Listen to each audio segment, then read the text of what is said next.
Hey guys, and welcome to the Alabama Saltwater Fishing Report, the first podcast to bring you the local fishing report, whether it's good, bad, or ugly. Joe, I think we have a pretty big event coming up this weekend, buddy. What do you think? Yeah, isn't that the Westminster Dog Show? Isn't that what it is? Something like that. All joking aside, it's only the largest fishing tournament in the world, if you believe Guinness Book of World Records. The Alabama Deep Sea Fishing Rodeo. Joining us today is the Vice President of Publicity, Corey Quint. Welcome back to the show, Corey. How we doing this week, bud? I'm doing well. How about yourself, guys? Good, man. I think the Alabama Deep Sea Fishing Rodeo is upon us. Oh yeah, man. It's going. I've been down at the site all day today. We had folks down there yesterday. We're getting all geared up, getting stuff in place. It's actually shaping up. It's the weather's looking fantastic. Knock on wood. Weather's gonna be amazing. Oh yeah, it's looking really, really good. There's going to be some fuel burn this weekend, buddy. You can believe that. Oh, yeah. So what's going on, man? Any last-minute things you want to get out to the anglers that are going to be fishing this weekend? Yeah, we like to remind everybody that there's no mandatory sign-out and captain's meeting getting placed, tonight, Thursday night. There's no mandatory captain's meeting. We did that to hopefully draw some anglers from outside of the area that could not make that event. We will still have the cash prize, meeting on top of the weigh station, but you can also buy your cash prize tickets online. You can view those cash prize leaderboards to see current payouts and whatnot on adsfr.com. You click the menu, the very bottom, I think it says cash prize leaderboard. You can click that. It's updated real time. It switches leaderboards every 5 seconds. So you see how much money is in each division, what is paying out and whatnot. And you can actually enter those cash prize divisions online at adsfr.com. As long as you have registered your ticket, you'll go to purchase tickets, and you'll be able to go in and once you're in your profile, you can add those tickets and check out, and you'll automatically be added to that division. That's pretty sweet there, real time. I like that. Oh yeah, and there has been a couple emails. If you fished the tournament in the past and weighed in a legal fish over the last 2 years, you have been getting some. We've sent out 2 emails. We did have a couple rules clarifications that went out and a couple of rules updates. So just be on the lookout for that. There's also been some Facebook posts with those rules updates, and there'll also be another final email going out that clarifies all that in just one summary.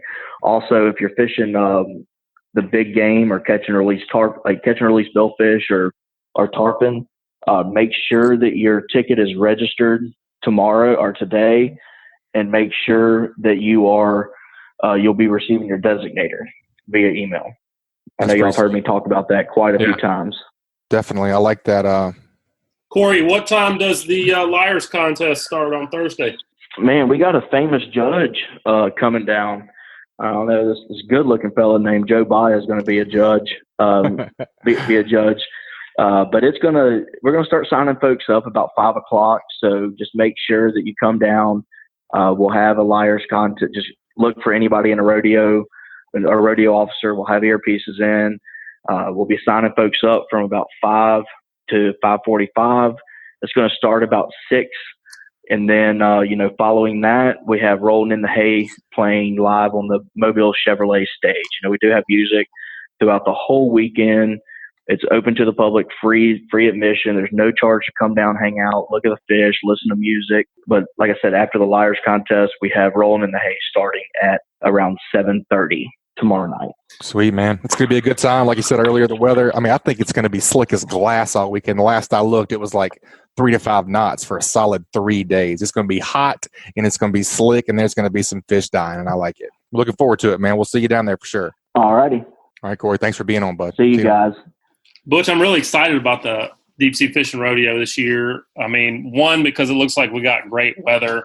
2, because we had so much fun down there last year doing the story of the leaderboard, and we're going to be doing it again this year. But 3, because we got a new thing coming up. We're going to be doing the Killer Dock fish cleaning station. Is going to be set up down there. We're going to have 3 different tables, all their different sizes and designs, and we're going to be cleaning fish all weekend.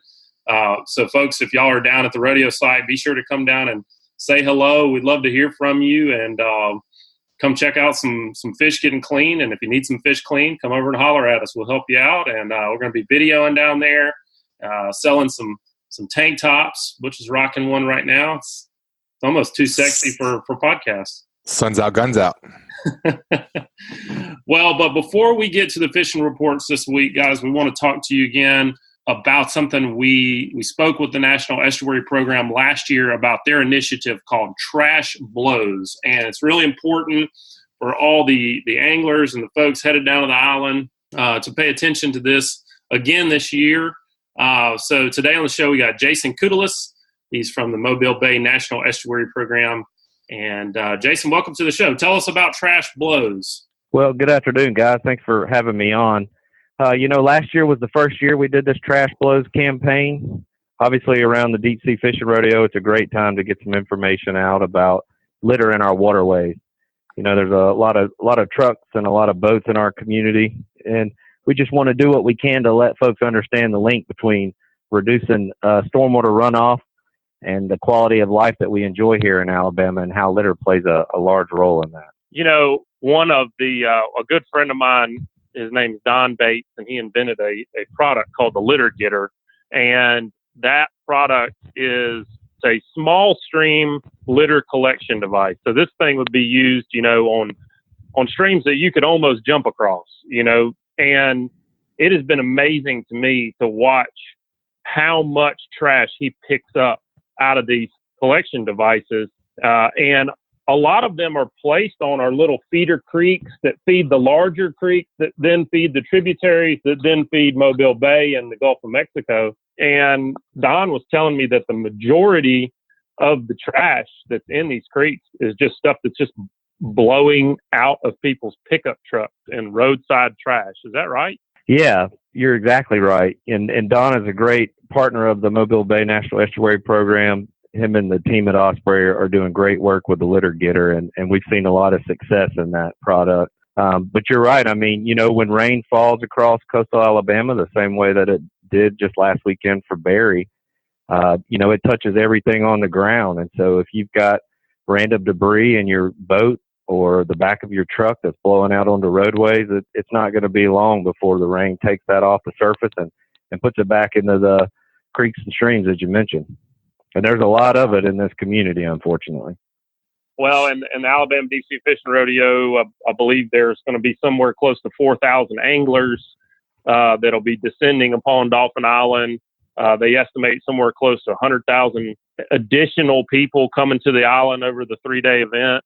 That's a lot of vehicles coming down the road, and it's important that folks really think, not just during the rodeo, year round, but like you said, it's a good time to remind everybody to just stow your trash, right? I mean, that's the main focus of the initiative. Exactly. Stow your trash. I'll be down at the rodeo myself, and you just got to be conscious about when you're running, trying to get back to the weigh-in with that fish to put on the board, that if you've got, random trash or debris from just snacks or bottles of water throughout the day, it's going to get pushed out into the bay. So we just ask people to stow it, whether it be in these stash your trash bags that will be given away. They're reusable mesh bags. Some folks may have gotten them when they bought their rodeo ticket, or just putting them in one of your unused live wells or any hatch. These boats nowadays have more storage than we know what to do with. So simple, just lifting that hatch, throwing it in there until you get out of the water and back home, cleaning up. I was just say a little bit of preparation makes a big difference. I mean, if everybody, just stow before you go, just make sure you know what you got, and make sure it's not going to blow out. If everybody did their part, it would make a huge, huge difference, especially with all the people that's going to be around this weekend. Yeah, during the rodeo, it's nice to reach a larger audience than we typically do, and especially folks on the island. The island's such a great small community, and they're a partner with us on this. And we want to do everything we can to leave the island in a better place than, at the start of the rodeo. And the JCs do a great job of that. We're going to have some recycling set up with Osprey and Don and the Thompson Engineering Eco team. So we encourage people, while you're on the rodeo site, to recycle those reusables as well. But obviously to properly store and get yourself rid of any trash and keep it out of the water. Awesome. Well, it's when you're offshore, you really start to see the effects, especially when you see something like a rip current or a weed line. You really start to see how much trash all kind of stuff is there. And, that stuff doesn't break down quickly. And if you're not really thinking about it or not really aware, was always of the mind, like, why would somebody throw this stuff out of their boat? Why wouldn't you just take it back to land with you and throw it away and dispose of it properly? But the reality is that a lot of that trash is not being thrown out of people on their boats. It's being blown out of the back of a truck, going through a small stream and making its way on down into the Gulf of Mexico. And even more unfortunately, a lot of that trash ends up submerged and down on the bottom where it isn't able to be collected if there are litter collection devices. So it's a good reminder. Jason, I appreciate you giving us a little public service announcement, and we'll look forward to seeing you down at the Deep Sea Fishing Rodeo site this weekend. All right. Well, you guys have a good weekend down there. Appreciate what you're doing with the podcast. Thanks, Jason. We appreciate what y'all are doing to clean up. Hey, not a problem. Butch, the rodeo is always it's always exciting. Anytime you can compete, and win something, it's a great event when you win. It's fun to compete regardless. But you had a good win this past weekend. You traveled up to Virginia and did a little fishing in the Chesapeake, right? What were y'all doing? What were you fishing for? That's right. A friend of mine was so gracious enough to have me out on his boat, and he housed me and fed me. Luke Barton, he owns that 261 Mako that we got the first place fish on this weekend. Not bragging, but I'm bragging. How we doing, Luke? I'm doing great, man. How are you guys? Good, man. Welcome to the show. It's good to have you on. It's good to be able to brag about a W, in my opinion, especially with as rough as the fishing was this weekend. Oh, my goodness. Yeah, it still doesn't feel real that we even caught a fish, much less the fish. Agreed. So Butch, you met Luke when you were living in Virginia, and you guys did some fishing up there and kind of figured out the cobia fishery for yourselves up there. Yep. Luke, tell everybody, there's some parallels between the cobia fishery in the Chesapeake Bay and the cobia fishery just off of Mobile Bay in some respects. Tell us a little bit about the Chesapeake cobia fishery. Well, I think what's unique about Chesapeake compared to down where you guys are, they're coming into the Chesapeake Bay, really to spawn and kind of hang out there during that spawning period. So the behavior patterns are really interesting. I don't know how it is for you guys down there, if it's more of a migratory thing, but up here you can definitely pay attention to, salinity, water temperature, and you'll see them, hang out in the mouth and further up towards the tributaries and then back on structure. So you can really kind of time your trips around where they are in their practices as it relates to spawning and really get out there and be successful.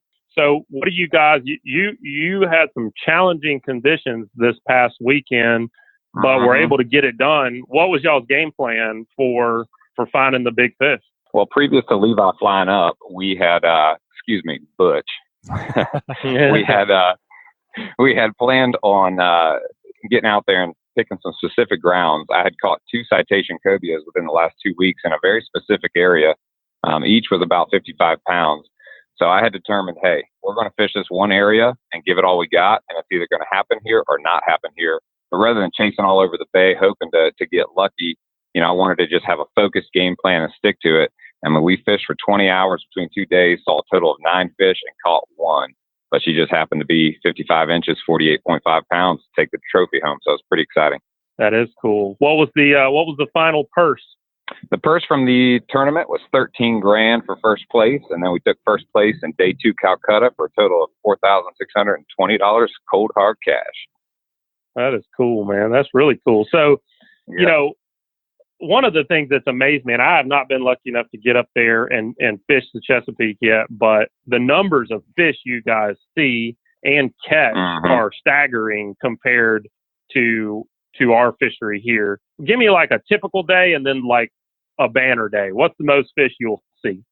Yeah, so if you go out your typical day, start around 9 in the morning, wrap around, say 4 o'clock, you should expect to see numbers between 50 and 70 cobia per day. Majority of those are going to be what we call rats, somewhere in the 35-inch range. Up here, we have to have a 40-inch fish to kill it. You can get 2 between 40 and 50 inches and 1 over 50 inches. But yeah, banner day, you're going to see 50 to 70 and maybe catch 10 to 15. That's amazing.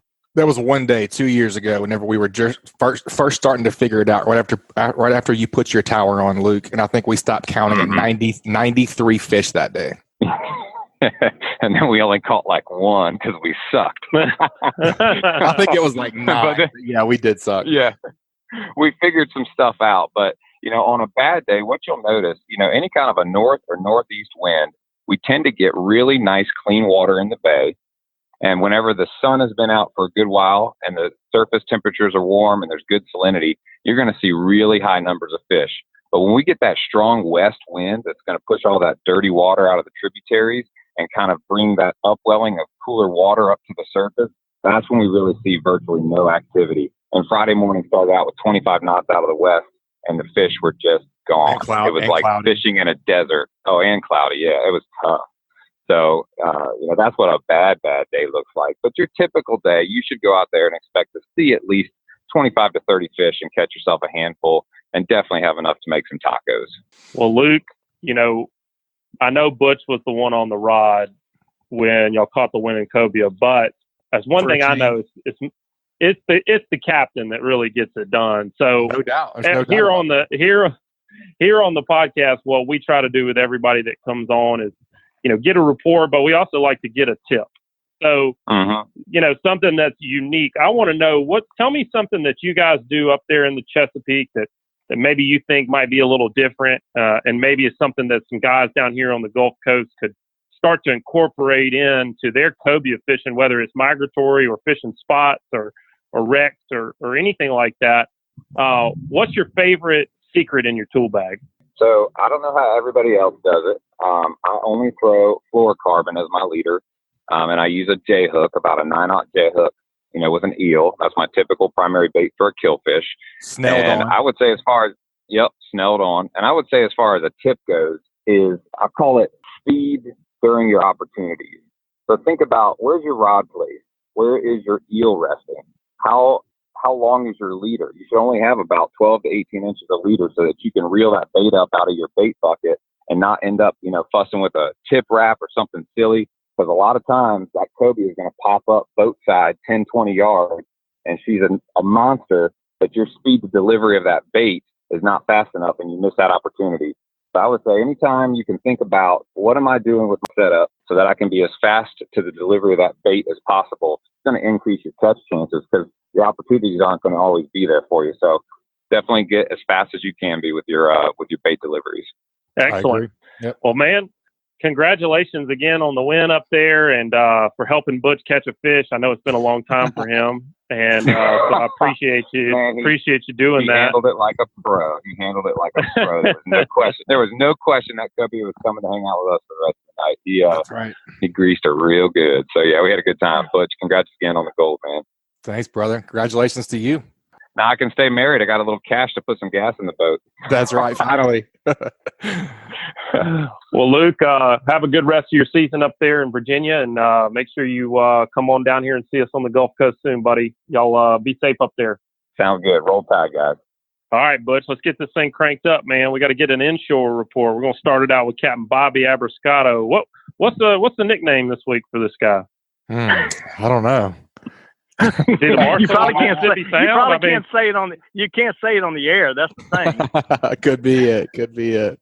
What's been going on down there, Captain? What you been doing? Well, between rain and wind over the weekend, that's kind of been the story, But man, I'll tell you, I got to go out and do some, you guys type of fishing today, and I can tell you right now, man, we went.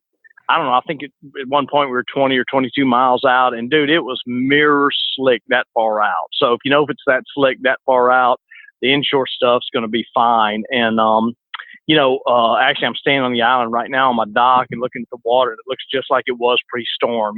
So I've gotten a lot of calls. I've got calls and texts about what's it like, what's the water look like. The storm, it didn't screw it up. We didn't get enough out of it. Here, even though we got rain, the bay drains, and the bay drains real well. We're on this big full moon tide right now. It just cleans up really well, and I'm standing here looking at really pretty water. So don't not fish this weekend because you think it's screwed up, because I can tell you right now it's not. Bobby, we talked with Richard and Patrick last week, and we were kind of talking a little bit about the storm, but some of what those guys were saying is it sounded like the trout, at least, were kind of chewing the rod tips off last week. Did you have the same experience? I did, and those couple guys and a couple others, we all kind of compare notes, whether it be good or bad. One thing I noticed is that when it's real good, the phone's a lot quieter than when it's real bad. The phone rings a bunch when it's real bad. And a month or so ago, the phone was ringing off the hook. Now it's like, you get a text or a call. How'd your trip go today? But boy, I'll tell you, I had, leading up to the 4th, give or take a couple days either side of it, some of, if not the best trips I've had so far this year.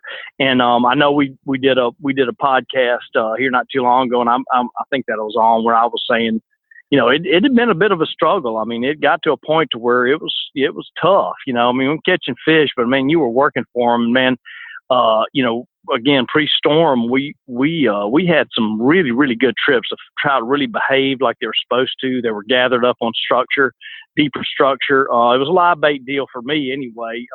And when you got on them, you would actually catch, sit there and catch fish. You know what I'm saying?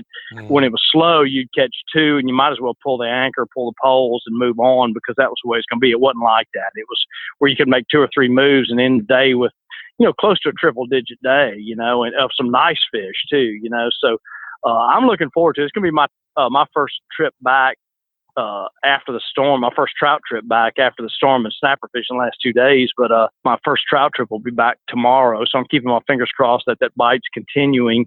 We're post full moon right now. We're kind of a couple of 3 days behind the moon, and sometimes that gets good too. We're going to have these big full tides in the morning, which helps that shallow water bite.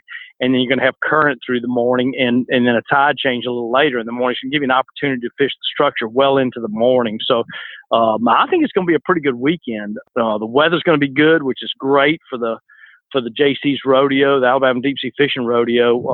And no reason not to get out there and give that thing a whirl. The bite's on, the weather should be good. Again, load up the bait box and throw the rods in the boat and get out there and give it a try.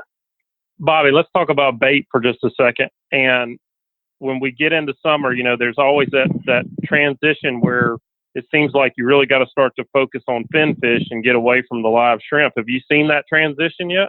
You can. Actually, the true bite really is with the fin fish. If you can get croakers, pogies, croakers are really, really good this time of year. This is the time of the year, and about the only time of the year where they really get that good taste. They get on those croakers real good. And that's a great thing to have, whether you go buy your croakers or drag your net or catch them hook and line, however you like to catch them. I would definitely have some croakers in the live well. I like to use shrimp, even though the bite is not quite as clean with shrimp this time of year, meaning that you're going to catch, ladyfish and other species of fish. You still catch plenty of trout on it, but the shrimp bite is to where you can, you got the right thing on the hook. Even if you're around 16, 17, 18-inch trout, you're going to catch them with those shrimp on there. Versus with croakers, you're down, you kind of cull that size fish out there. You're really more going to catch more like the 18 to 20 on up, so forth, size fish, So, if you bring shrimp this time of year, I go, from, you guys have both fished with me, I go from all artificial bait to some artificial bait and some shrimp to all shrimp. And I'm carrying now, I'm leaving in the morning with, 180 shrimp, which really equates to about 200 shrimp when I'm leaving in the morning.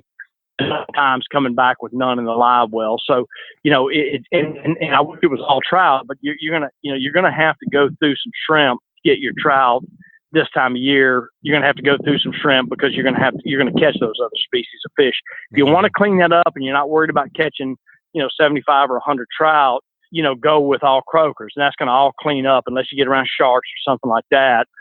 Because all the bites you're going to get, or the majority of the bites you're going to get, are going to be on croakers. Okay, so back to croakers and pogies for that matter. Do you have a go-to artificial that you feel like really mimics that same presentation? Is there anything somebody can use to say, they recognize that the trout are keyed up on finfish, but they want to throw artificial? What do you like to go to?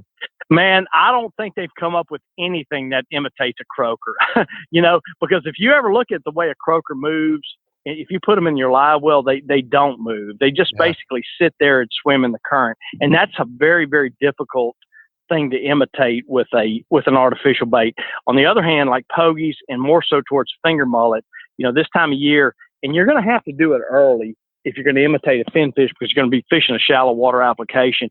That slick lure is going to imitate a finger mullet better than anything you're going to buy or create. That slick lure is the way to go. And but you're still going to have to do that early in the morning this time of year, because that's going to be a shallow water deal. You start trying to throw a slick lure in 15 or 18 feet of water in the bay, for example, or even down in the sound, you better bring a whole lot of them. And we're going to make our buddy Joey Landrenew real happy, because the bluefish are going to eat them things up, and you ain't going to have any left, and you're going to be having to call them to order some more of them.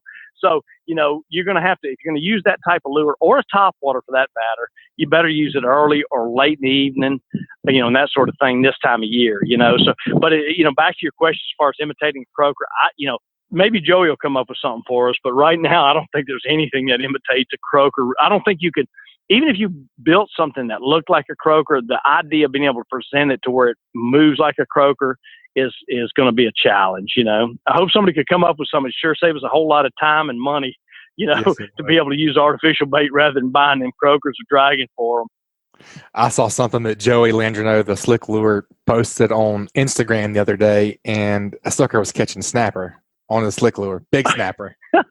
Man, I'm telling you what, well, I believe it. I tell you what, right now that thing right there is it's not failed to impress me about what it can do. You know what I'm saying? And I can see that right now. Of course, as you guys well know, those there's a few snapper out there, and they are willing to eat if you get around them. Oh, yeah. All right, Bobby. Well, we got to get that inshore tip from you. As always, this week it's brought to you by Daycool Heating and Air. It is going to be slick and hot. Oh yeah, this weekend. But as the saying goes, if you don't like the weather in South Alabama, wait 10 minutes, because it's going to change. It'll change. And that's a fact. So, for guys that are going out this weekend, be prepared, because I've seen some bad storms blow up on really, really pretty days. But one of the things that is very predictable is the pricing over at Daycool Heating and Air. They offer flat rate pricing, and they don't charge for after hours calls. It just seems like when your HVAC, man, that stuff, it always seems to act up when you need it the most. Yeah, no doubt. It's going to happen this weekend for sure. Yeah. But so guys, don't get stuck between a rock and a hot place. Daycool offers flat $45 service calls, $59 tune-ups, and they offer free estimates on equipment replacement. Wow. The pros at Daycool have been serving Mobile and Baldwin counties for over a decade. Contact them at 251-633-5121, or check them out online at www.daycoolair.com. And they've even got an app. You can check them out at Daycool Heating and Air mobile app. Their license number is Alabama AL07028. All right, Bobby. It's not going to be easy to stay cool this weekend, but what do you got for an inshore tip? Well, we got the Alabama DC Fishing Rodeo, 86th annual Alabama DC Fishing Rodeo coming up. And, man, I'm telling you what, those cats put on a great show. They work hard, not just the guys. Hear about the guys that work hard on that tournament. It's a lot. I can tell you, their wives and girlfriends work really hard with them, too, So we want to get out and support them. Yeah, they really, really put a lot of effort into it. Anyway, and, man, they have thrown together something, they have for the last few years, where you can actually you can go out and catch a 16-inch trout, for example, and you go into a drawing for 2 boats, not just one. You go in drawing for 2 boats, and that's great. Get in the drawing, and that's going to be one of the focuses for me and my crew. But the ideal thing is to make that board, man, to see your name up there and catch that big trout and win the trout category. And there's a lot of cash involved with that. And by the way, you can bring your trout in. You don't have to kill your trout. Now you can keep it alive. They're going to be set up there to accept your trout, tag it, or you keep it alive. There's a category for catch and release on both trout and redfish. So you don't have to kill that trout if you have a way to keep it alive and get it in. Go ahead and get it in. I thought we talked for a second how to maybe focus on that bigger trout when you got the weather and the conditions we're going to have this weekend, which is post full moon, big tides, hot weather, like you just mentioned. And I think, my guess right now is probably the deep water places, the traditional deep water places like the Theodore Industrial Canal, the Mobile River. There's a lot of resident fish there, meaning that the big fish just live in there. They get big, get old, they get big. They're going to eat big baits. And we were just talking about using pogies or croakers.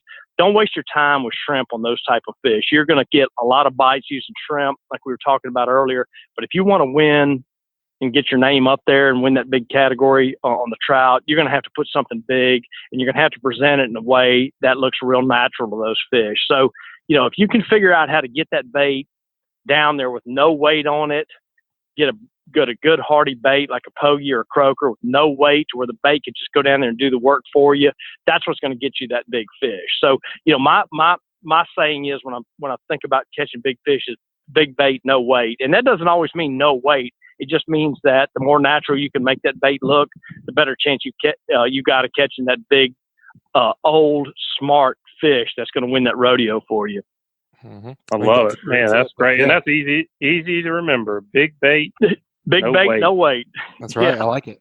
Kind of like the Marshall of the Mississippi Sound. It's just got a ring to it, It's got a ring to it. I wonder who came up with that. I kind of like that. I don't know. All right, Bobby. Well, man, good report this week, buddy. I hope you win the boat this weekend, and we'll always check back with you. We really enjoy having you on and having you be a part of the Alabama Saltwater Fishing Report. Good luck. Stay safe out there. Okay, guys. Thanks for having me on. Yep. Good luck this weekend, bud. Hope you whack them. Thank you. All right, Joe. It's always great to pick the Marshall of Mississippi Sound's brain, that old trout brain he's got. Dude knows his stuff, man. Let's head on down to the Gulf Beaches, Orange Beach, Fort Morgan, Gulf Shores area. See what the Bama Beach Bum's doing. What you say there, Matthew Isbell? What's going on, bud? What's going on, fellas? Man, it's good to be back on the beach after the storms. Kept me off the beach for about 4 or 5 days. Surf was just all butchered up, which, I didn't realize until I started guiding, like how often we're affected by tropical systems that don't even really actually hit us, but how often they just affect the surf. So I'm glad to be back. It was nice to be back at work these last couple of days. 4 or 5 days, man. You must have been having some DTs. You must have been shaking 4 or 5 days without for you. I know. I didn't know what to do. I was sick too, though, so it kind of worked out great. Like I lost six pounds, in like 2 days.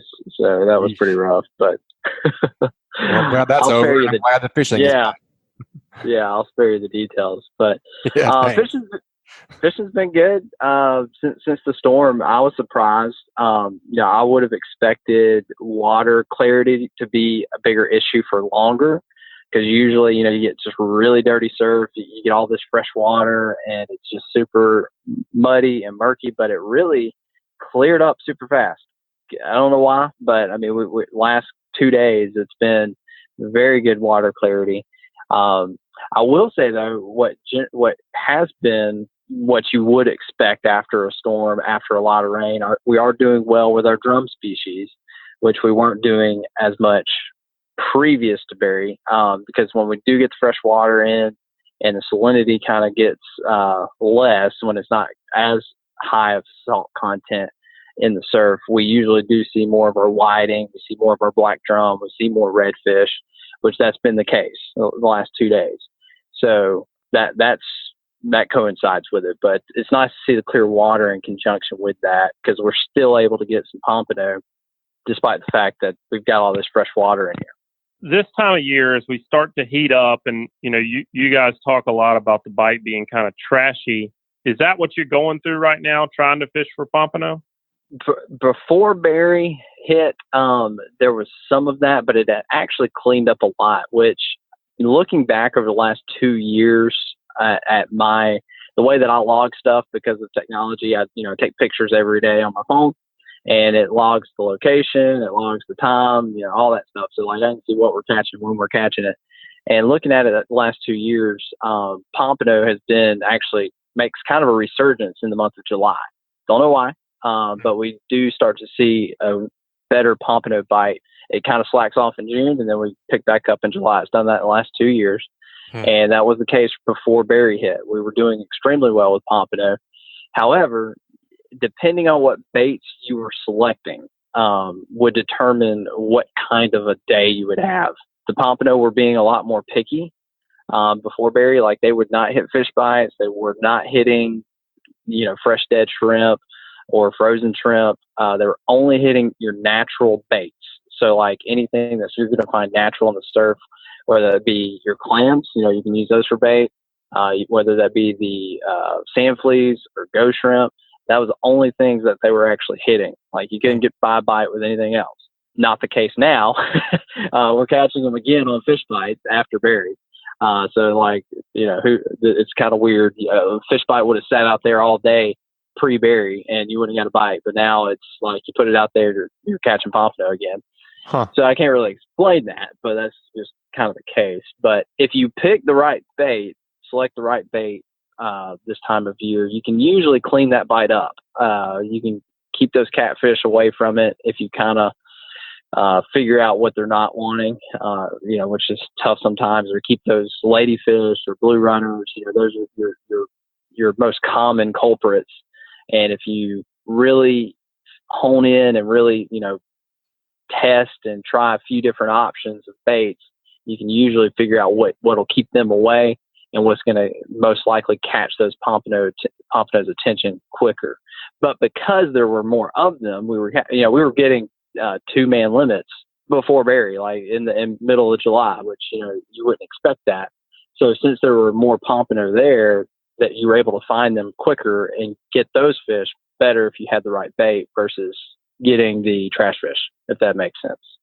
It definitely makes sense. Matthew, it kind of parallels something that we were talking with Bobby Abrascato about earlier in the show. And one of the things he was talking about was targeting bigger trout. And, specifically, we've got the Alabama Deep Sea Fishing Rodeo coming up this weekend. A lot of folks are, they're going after a winning fish and going after specific fish. There's 30 categories, but they're going after certain types of fish. So what you're saying is parallels what he was saying. And let me take that a step further and ask you, is there anything a person can do, or have you noticed a trend with your bigger pompano? Is there anything that you've ever found that seems like, man, that's a great way to really catch a big pompano? This is something that I've put way more thought and energy into than you would like to know, and I can't really give you a good solid answer because of the style of fishing that it is. It's extremely difficult. The only thing that I can say has been any consistency with catching bigger pompano is using those just ginormous sand fleas. That's really the only thing that I've ever had success picking off the larger pompano, just because it's such a big bait. A smaller pompano just has a hard time eating it. You're also, like, you usually are not going to catch a lot on a big sand flea. It's going to soak for a long time. But usually if you catch something, it's either going to be a big redfish, it's going to be a big black drum, or it's going to be a big pompano. So if you are wanting to not catch a lot of fish, but if you want to get a quality, solid bite, try to find the just biggest, baddest sand flea you can find and put it out there, and you got a good shot at it. You mentioned those fish bites, and you've talked a lot about how y'all will tip, fresh dead shrimp with fish bites. Do you do the same thing with a sand flea? Do you feel like that helps some? Absolutely. Yeah, no, there's no reason not to, especially the sand flea flavor fish bite, not necessarily because of the scent coinciding with the sand flea, but because of that color. The color of the sand flea is that orange and white. So, you can put that sand flea on there, and then you can put that sand flea fish bite, just a small piece, with the orange side showing, like it's basically imitating the eggs. That way, because even if the sand flea has eggs on it, that nice orange color that they're looking for, typically what's going to happen once you throw it out there and those eggs are going to come off, once you hook it and it sits. So you're not going to have that nice orange color that those fish are accustomed to looking for, and that's catching their attention. So of course you can do that with your rigging as well, but I like sticking that fish bite on there. It's not going to mess you up. Like, it gives you more scent, it gives you a more secure bait, it gives you that color. There's just a lot of advantages and reasons. And even if something does pick off that sand flea and you don't catch it, you still got that bait out there with fish bite, which we've been catching here the last 2 days, pompano, on just straight fish bites, so there's nothing else. So there's really no reason not to stick a small piece on there. There's just too many advantages. When Fish Bites becomes a publicly traded company, I think we are owed some stock. I agree with that. Nah, but I mean, they really do work, man. That's been one of the things that for my surf fishing, I love them. I mean, I just would not go to the beach without them because it, like I've said before on here, for me, it's always just the confidence that I've still got bait on the hook. It keeps me from messing with my gear. And I think a lot of the bites come just from being in the right spot at the right time. And when I've got fresh dead bait or live bait on there, I'm just always constantly thinking, well, my bait's got to be gone. I ain't got a bite, my bait's got to be gone. And it just, I don't know, allows me to relax and just fish. No, it's phenomenal. You can't go to the beach without it. I mean, I always tell people, I'm like, obviously fish bites hasn't been around forever, but surf fishing has been around longer than it. I'm like, I just don't know how people effectively surf fished without it. I mean, definitely a game changer. Yeah. I think they spent a lot more time really focusing on getting bait, and that was a lot bigger part of it. And you probably didn't have near as much leisure time. You were spending a lot of time trying to get sand fleas and do that. So, all right, man. Well, let's get an onshore tip from you. This week is brought to you by your local Geico insurance office. Everybody knows Geico has great auto rates, but did you know they also have great rates on boats, ATVs, motorcycles, and personal watercraft? Give Ron Davis a call at 251-445-0053. Not only will Ron work hard to get you the lowest premium possible, but you'll have the service you expect and can count on if you ever need to make a claim. And they do even more than insure valuable items. They also offer on-the-water services like towing, battery jumps, gas delivery, and you can save by bundling these services with your insurance. If you're an Alabama saltwater fisherman, support the local insurance agent who helps you bring you the fishing report each week. Call Ron Davis, Geico agent, at 251-445-0053 or visit him online at geico.com/mobile-AL. What are you thinking for an onshore tip this week? What's the post-berry onshore fishing tip from the Bama Beach Bum, Matthew Isbell? I need to start taking my own advice because I didn't do this today. But you definitely want to make sure when you go out, whatever style of fishing you're planning on doing, you need to have a rod rigged up to throw a jig.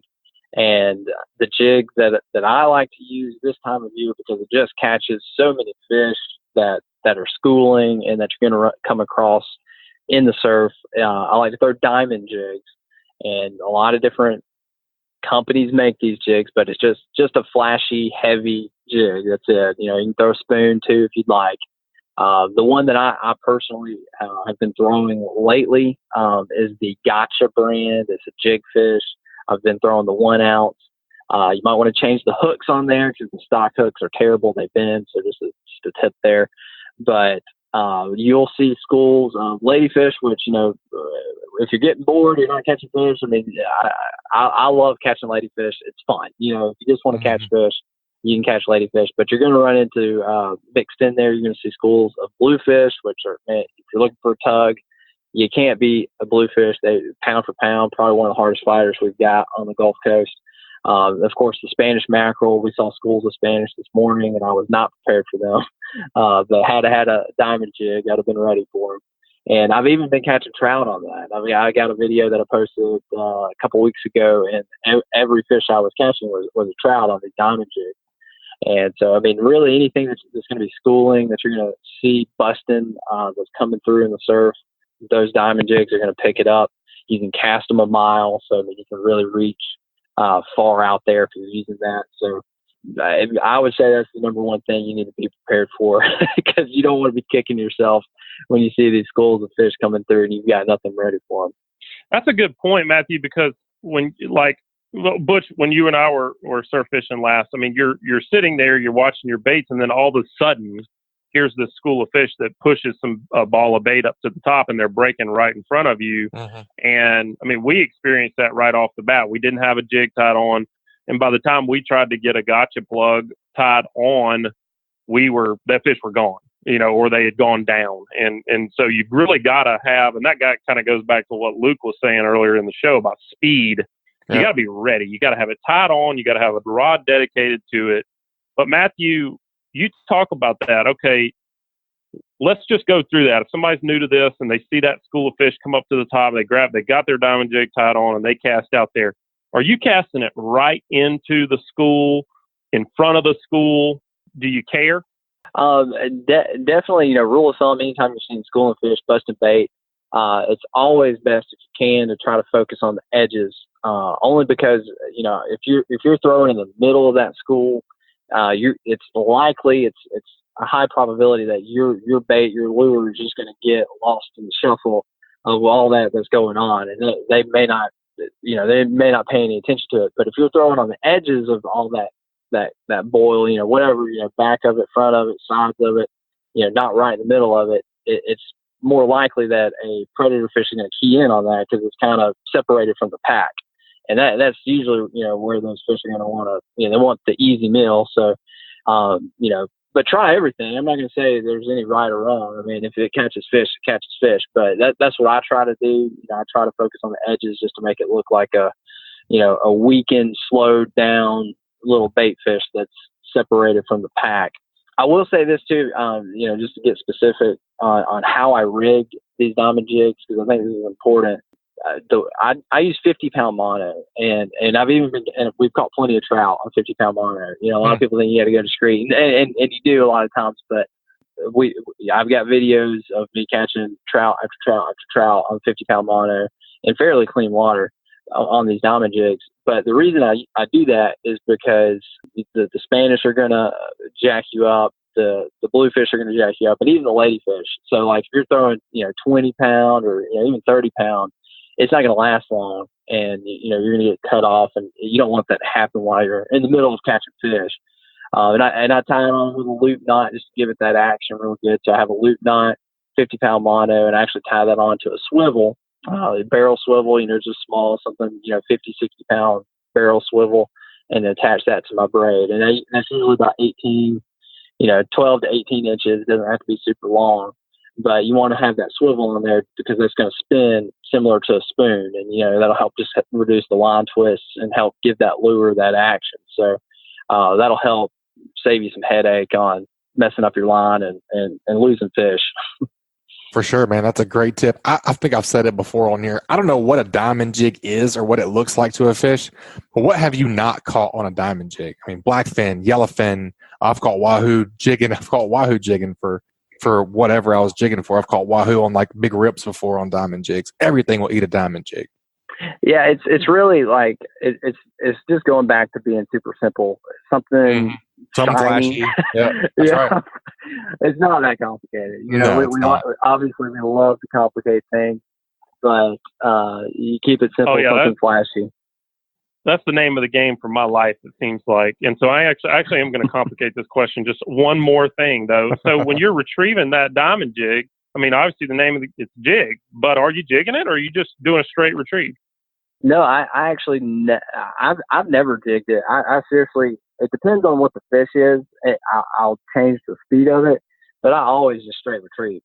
If it's a school of bluefish, I'm burning that thing fast. Like if I know it's bluefish and realize it's bluefish, we're moving quick. Spanish can be a little trickier. You may have to slow it down, speed it up. You may want to throw a pause in there where you let it flutter down. Same with your trout. But ladyfish, bluefish, like you can, I pretty much I'm just ripping that thing through there. And I feel like the faster I start going, the more they're swiping at it and trying to crush it. So I would just experiment. Like, I mean, you can jig it. I mean, they're still going to hit it. I'm not going to say, I mean, if they see something moving around, that may be what they want. But me personally, I mean, it's a straight retrieve. I do change speed, and sometimes I do throw a pause in there just to let it flutter down for a second and then pick back up. I love it. Well, Matthew, if folks want to check out your videos and maybe check out that trout video, where can they go? I'm on YouTube. This is Bama Beach Bum. You throw that in the search bar, you should be able to find me. All right, buddy. Well, good luck this weekend. Thanks for being on with us. We'll talk to you again soon. Sounds great. Thanks, guys. Butch, there's only one place we can go from here, and that's offshore. I know that what I'm wondering is what has Barry done? I think we talked about it on the inshore side and in the surf. Let's go talk to Skipper Theory down with Captain Mike's Deep Sea Fishing and find out what's happening in the Gulf of Mexico post Barry. Skipper, welcome back to the show, buddy. What's been going on since the storm? Hey guys, all good, man. The weather got really nice on Tuesday. Storm cleared the water up a lot. We had that nasty river water in here, and not cobalt, 20 or 30 miles out, but it is a nice, clear green. Can see down, 30 or 40 feet. I'd say it improved conditions a lot. So like the snapper bite picked up a little bit. Were you experiencing a slower snapper bite pre-berry? Yeah, probably the week before the storm. I mean, we always have a little bit of midsummer slowdown. I mean, you still catch them, but you just have to work a little harder. Just water's hot and so much fresh water this year, but it really cleaned up out there after Barry, the good south wind for 4 or 5 days.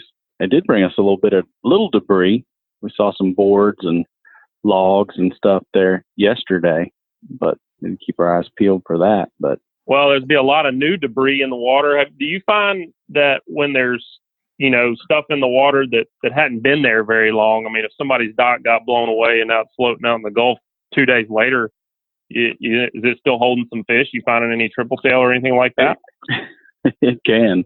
Yesterday we came up on a 2x12 that was probably 16 foot long, and pulled out. There was about a 10-pound triple tail on it. Caught him and picked up the board. It didn't even have a barnacle on it. I'm thinking it's going to be part of a duck blind here in a few months. Nice. That's a win-win right there. You mentioned triple tail, and that for some reason always makes me think of cobia. Whenever I think of floating debris, I think of triple tail and cobia. Have you seen the numbers of cobia starting to pick up a little bit? Look, we caught a couple yesterday. So that was probably just because we had Richard on the boat with us, but we did find a couple Captain Blood on there. Caught a couple cobias. So yeah, there's been some holding on spots, just coming up, checking you out while you're snapper fishing, and there's been some around just anything floating, any debris, buoys, rigs. But yeah, there's definitely a few fish around. Some nicer ones too. A couple about 40 in the last few days. So yeah, that's a good size right there. A little meat on them. What about the bait situation? Usually when we get a little bit cleaner water, we start to see some of those, and we call them turbo bait, some of those Spanish sardines, and cigar minnows, and some of those fish starting to hold up. Have you noticed some of that bait around? Are those big schools of pogies? Are they there offshore south of the island and south of Fort Morgan? There's been some pogies. I wouldn't say just the giant schools, and yesterday saw some good schools of hardtail around structure, but I haven't got any good little cigar minnows and sardines yet. But it's time, man. They got that fresh water out of here. I think we'll be seeing some, any day. I really do. Yeah. It's always just makes you feel good when you get a live well full of those. Well, Skipper, earlier in the show, we talked with Bobby Abrascato and then with Matthew Isbell, and one of the things we asked them is, what can a guy really do? We don't talk about this a lot necessarily, but because we've got the rodeo coming up this weekend and, tournament, what can a guy really do to, increase his catch of a larger fish? If he really wants to focus on a big fish of any particular species. Obviously, you guys fish for a lot of different categories, so to speak. But is there anything, what do you feel like is the number one for you guys if you're focusing on really big fish? What's your number one go-to thing you got to do? Man, if you're fishing for big fish, especially around structure, you've got to beef up your tackle for one, a bigger leader, bigger hook, and you definitely, if you're fishing the deep sea fishing rodeo, every category is going to be just massive fish usually because there's so many anglers. I think you just have to be willing to put down a giant bait and just, fish for that one fish. You're just not going to catch nearly as much, but you're just going to have to be patient and wait it out. Yeah. I mean, you're just fishing for the one, Yeah. I like it. I mean, I've been on the boat with you, and it brings to mind a trip where I don't even remember. I believe it was just some natural bottom that we were fishing, and it was a lot of really, really big amberjacks in that area. And I mean, I couldn't believe when you were using what, a 8-pound, maybe a 6, 8, 10-pound bonita, for an amberjack. But I mean, these fish are 90, 100 pounds, or more. they don't have to go around chasing, little Spanish sardines and things. When they eat, they want to eat one big meal. And I saw the same thing when I lived in Jacksonville for a while. Those guys fish for those really big flounder over there, and they use giant mullet. I mean, you think about a flounder, these guys are using a 10 to 12 inch mullet. Wow. To fish for a flounder, so it seems like across the board. Bobby said the same thing. Matthew Isbell said the same thing. And I mean, Butch, you feel like that echoes your experience? For sure. 100%. I mean, yeah, I think that's tried and true. Big bait, big fish, put in your time. Yeah. Yeah. Look at the guys fishing for blue marlins. They're using 30-pound bait, right? In those tournaments now, if they can get them. Yeah. Big giant blackfin. I did. I saw an article the other day of I believe it was a commercial fishing boat, but they had caught a really giant marlin, a grander sized marlin.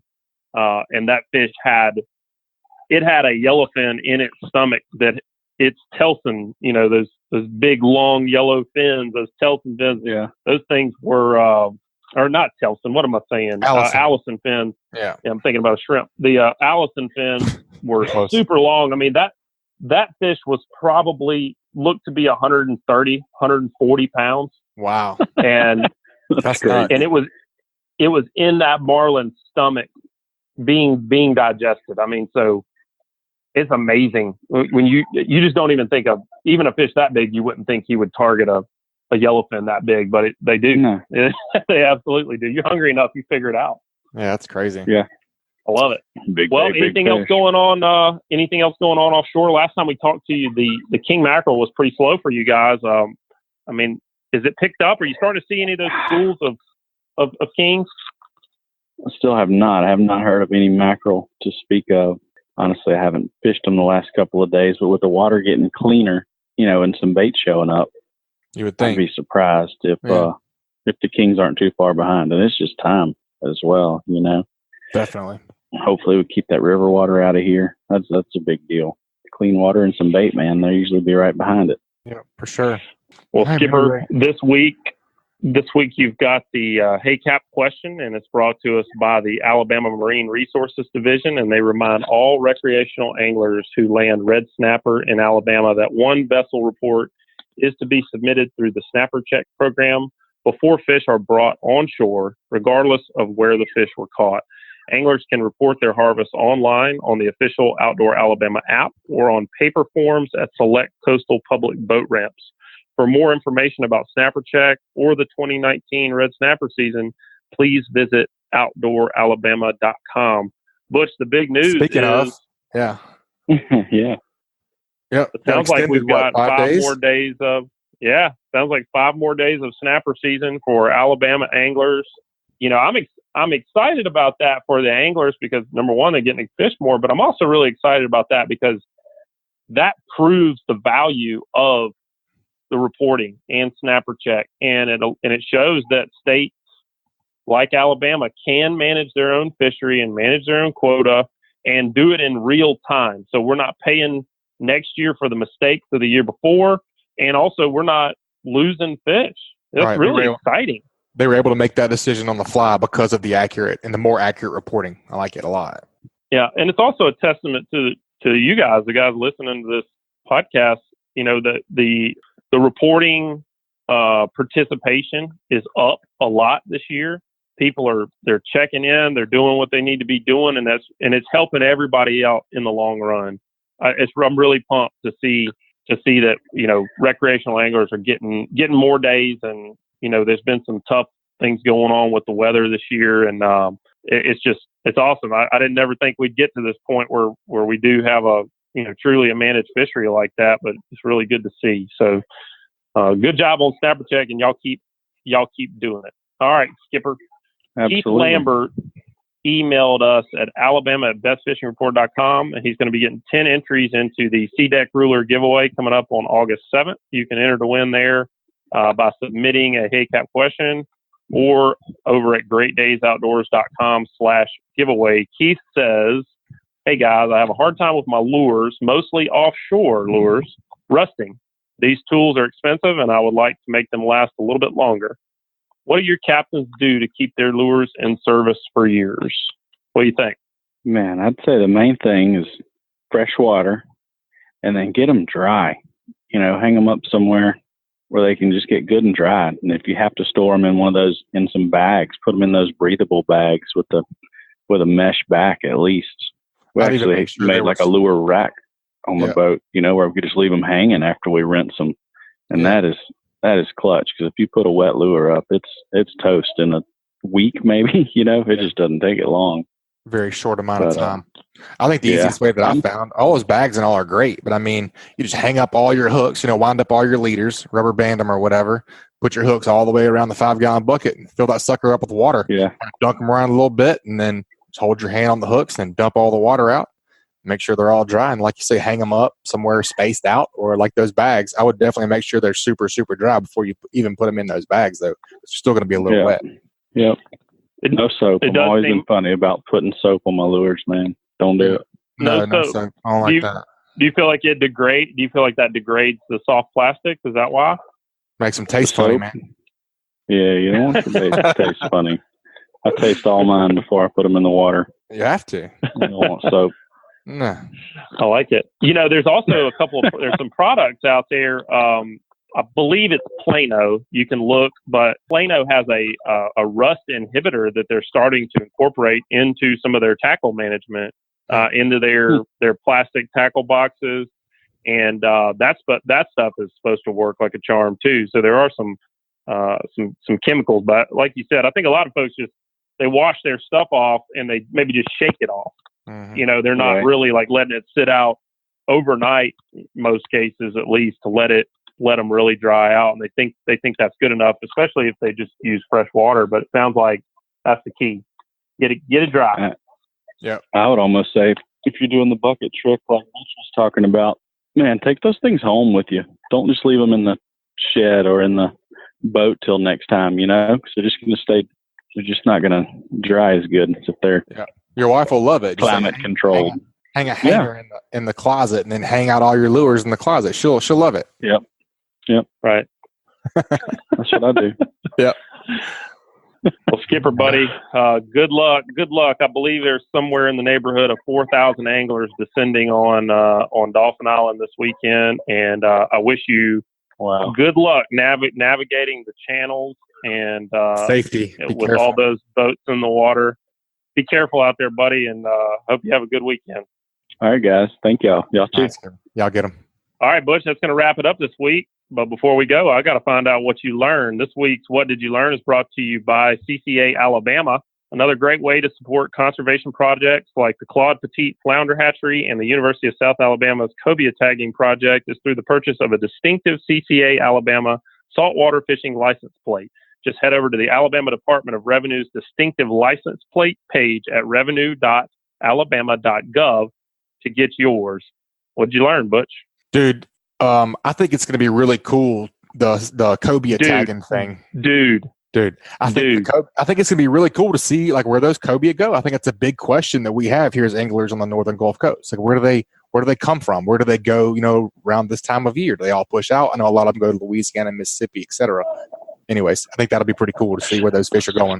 Be very cool. And I was talking with the South Carolina Department of Conservation and Natural Resources at ICAST, and they were telling me that, a big part of their fisheries management plan comes from the anglers, and people can get involved and use outlets, like this podcast to weigh in and not only hear from the officials, but also weigh back in. And she was telling me that South Carolina's anglers actually voted to close cobia fishing for a month during the year because they had pinpointed that a spawning area, and that these fish were just getting hammered, and they were getting the really big fish were getting hammered, and it was hurting the cobia fishing.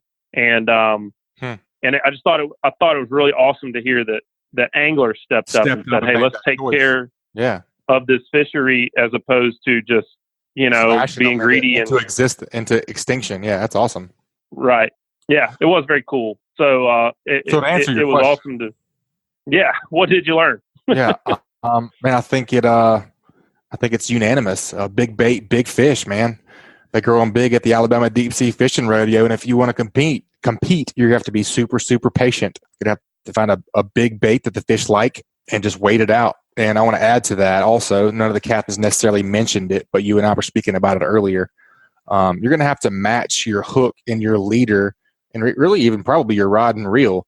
You know, if you're using a 8-10 pound bait, you're going to have to beef up your rod and your tackle, your terminal tackle, make sure your swivel's going to hold, and make sure you have a beefy enough hook. I mean, you don't want to put, a 3/0 circle hook on a 8 pound whatever you're using. You're going to have to match the terminal tackle to that bigger bait, but just be patient and wait it out. Yeah, I think I learned the exact same thing. And to add to what you just said about matching your tackle to your bait, I think one of the biggest things I saw as a deckhand for many years, and then fishing on a lot of other people's boat where I'm kind of there and I just observe, it's not my tackle. It's not my rodeo, so to speak. And the biggest thing I see is that people don't change. They don't retie their stuff enough. Like, they'll fish with the same knot that they've been fishing for the whole year in a lot of cases. And even some people are not retying knots that they tied on last season. And yeah, you might catch all the normal slot sized or schoolie sized fish and not ever notice a difference. But I'm telling you, when you hook a truly big fish, they test every knot, they test every weak spot in the line. And you might, it's like you think about, you catch a fish and you feel a little fray in the leader and you think, it'll be all right. It won't on a big fish. No. They're going to break you off. Why? I mean, what's it going to take you? 30 seconds to cut and retie both ends, your swivel end and or your hook end? People get excited and they're ready to fish, but take the time, retie your stuff, especially if you're fishing a tournament. Retie all your knots. Just retie all your knots. Yep. It doesn't matter if it looks good. Just retie it. Check all your terminal tackle. Check the points on your hooks. A lot of people are not resharpening their hooks. And the other thing that I see that I think is just across the board unanimous, I see it from guys, is have you ever seen anyone besides a billfish, a blue water tournament angler check their drag with a scale? They're not checking their drags. Yeah. And, a general good rule of thumb is you want about 30% of your weakest point from line to hook. You want about 30% of that in drag. So that means, if you're running 80-pound test line, or 50-pound test line and 80-pound test leader or 130-pound test leader or 400-pound test leader, your weak point is still 50 pounds. Right. And if you've got a knot that is tied to a swivel, guess what? That knot's breaking point might be, if it's a really good knot, it might be at 95%. So it's still not 50 pounds.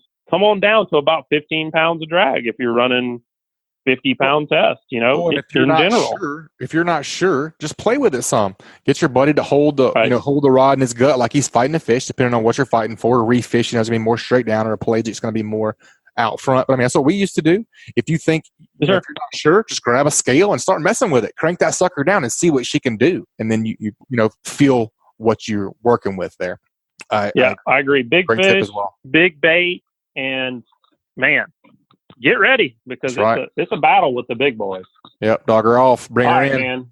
Take us out of here, big Butch. All right, folks. That's going to wrap it up this week. You guys subscribe, rate, and review wherever you listen to podcasts. And if you'd like us to email you the podcast each week, head over to greatdaysoutdoors.com/ASFR, and we'll send you the new show each week every time it's published. You guys keep whacking them, and good luck at the Alabama Deep Sea Fishing Rodeo. You guys come see us. We're going to be hanging out there at the Killer Dock Fish Cleaning Station. We're going to have our tank tops. We're going to have some dry fits and some pretty ladies. We're going to have some pretty ladies with us. So you guys come see us and come hang out. You guys keep whacking them. Good luck. This week's Alabama Saltwater Fishing Report has been brought to you by Killer Dock. Are you suffering from dock dysfunction? Check out a full line of dock enhancement at killerdock.com.